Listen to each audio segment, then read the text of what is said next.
Hi class. Let's go and do another example of conservation of energy with kinetic and potential energy. Uh, so let me explain what I have drawn in here. This is a roller coaster, and the cars on the roller coasters are 5,000. Let's say they're 5,000 kilograms, with the people inside and everything. In this particular roller coaster, you start at the top of the hill, really, here, and then you drop all the way down here, and then you go, and then you rise a little bit again, and then you continue to go on level surface. Now I drawn some lines here to show that the height difference in between this green line and this magenta line is 20 meters, and the height difference in between this magenta to this blue is 5 meters. And what I want for you to figure out is what is this final velocity right here when the car gets there. So if you like to give it a shot, please do. Pause the video and see if you can figure this one problem out. So before we begin, I wanted to point something out that I've been noticing. So your book uses the gravitational potential energy as a change. So in your book, you have the change in potential energy to the gravity is mass times gravity times height. What I want to do is I want to show you, so this is great for if you're only caring about the energy change. And most of the time that's what's going to be. But for the way I'd like you guys to solve these problems, I want to use the equation gravitational potential energy equals to mass gravity times where you are in the y coordinate. Okay. Why do I want to use this? Because if you learn how to use this right here, you don't have to worry about if this change is positive or negative. You don't. So this one right here, you're likely to make positive and negative mistakes. And in this one, what you are going to find is that if you're careful, you can always avoid positive and negative errors. So let me use this one this time. Okay.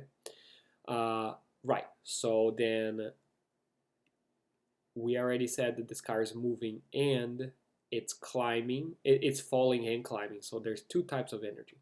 So with every conservation of energy problem, the initial energy needs to be equal to the final energy for all types of energy involved. We're saying we're not losing energy to thermal interactions or sound or friction. And if you ever been to Six Flags, you know that that's not true, right? You can hear the carts. So if you can hear the carts, that means some of that motion is being lost to sound, right? Okay, and friction, you know that in real life, friction is always a thing. But in this toy case, let's just say, look, I only have energy to the motion, kinetic energy, plus gravitational potential energy. And that's the initials, okay? Which equals to the kinetic energy final plus gravitational potential energy final. So I'm just going to go ahead and open these up. So kinetic energy, you know that's 1/2 mass velocity initial squared. Now this one, I'm going to use this version of that equation. So that's going to be mass gravity times the y initial equals to 1/2 1/2 mass velocity final squared plus mass gravity times y final. Now, this velocity initial, you know that's 0, right? So I told you the car was not moving at the beginning. And at the end, then you have the velocity final, and you have this final y coordinate. Now, this is where this gets interesting, because do you see I did not draw a y coordinate yet, an x y coordinate. And the first thing you do with these problems, you got to decide where your zero line is. What do I mean by that? You got to decide that either the lowest point is y equals 0, or you got to decide that this point is y equals 0. I think that most of you will choose this point as y equals 0. So let's go ahead and do that. Hold on. So let's say that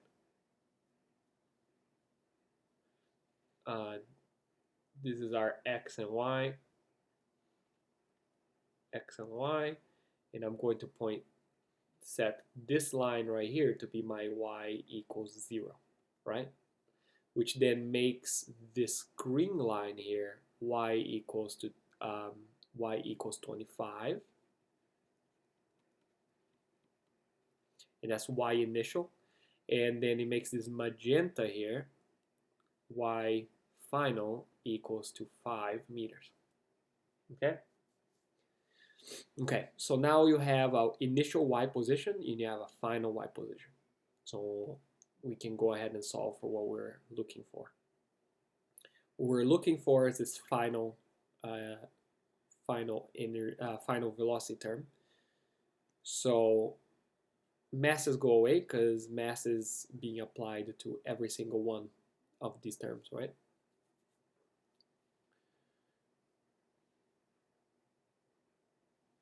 So now all we have to do is go ahead and solve this.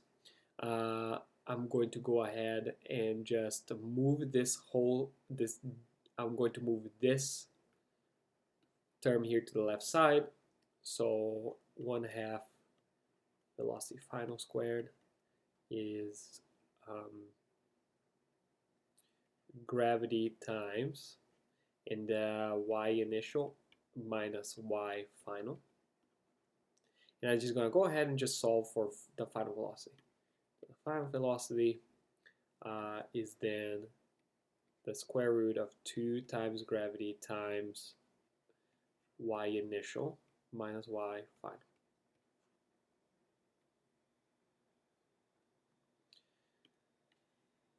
So let's go ahead and evaluate this expression. So this is really equal to the square root of 2 times 10 meters per second squared times y initial was 25, and you subtract 5 because that's y final meters. Let's check the units. You're going to get meter squared.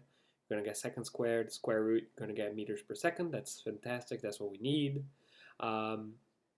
So then when you carry out this calculation, you will find that this is 20 meters per second. All right? And hopefully you were able to find that on your own even. Now, what if you had chosen a different height to call your y equals 0? Well, it would have not mattered. So let's say, so do you see this gold? Everything in gold here, y equals 0 is here, and y final equals 5, and y initial equals 25. Let's choose like a green to show that if you had chosen this line here to be your y equals 0, then your y initial here would have been 20 meters, right? And your y final is 0. So y initial being 20 minus 0, everything in the parentheses here is still, it still comes out to 20. The same thing as doing 25 minus 5 is still 20. So it does not matter where you pick your 0. You always have the same answer. Okay. So from now on, so to summarize, the biggest point I try to make with this is, from now on, I'm going to use gravitational potential energy equals to mass gravity times y. And the first and a very important step you have to do this is choose where y equals to 0. Okay. Then from this, decide what y initial is and what y final is. And this way, if you do your problems this way, then you will most likely not do any positive or negative mistakes. All right. Okay, so that's it for conservation of energy, mechanical energy. So the next thing we're going to talk about is we're going to bring work back into this. All right, have a good day.